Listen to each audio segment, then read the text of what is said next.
Jemaah Islamiah, or JI, the so-called Southeast Asia wing of Al-Qaeda, was immediately blamed for the Bali bombings.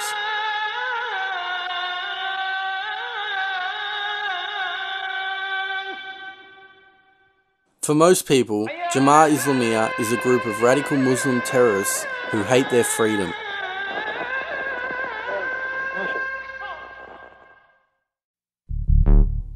JI formed after the CIA funded and trained Islamist militants during the Soviet-Afghan War.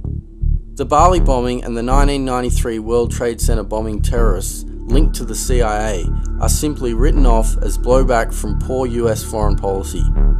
However, there is an important twist to the CIA backing of the Mujahideen.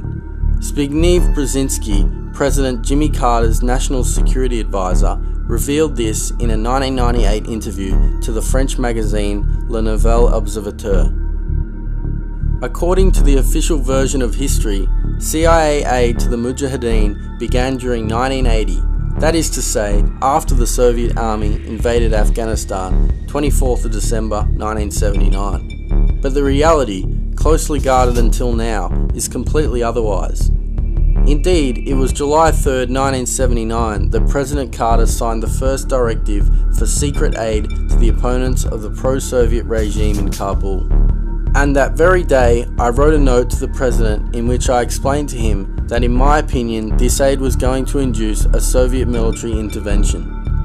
Therefore, it is important to understand that JI was not a byproduct of US support for Afghanistan against Soviet invasion, but that Islamic militants who would later form JI were trained to carry out specific CIA objectives. Remember this, your government funded and trained Al-Qaeda. Repeat it again, your government funded and trained Al-Qaeda. I'll say it one more time. Your government funded and trained Al-Qaeda. This man, simply known as Hambali,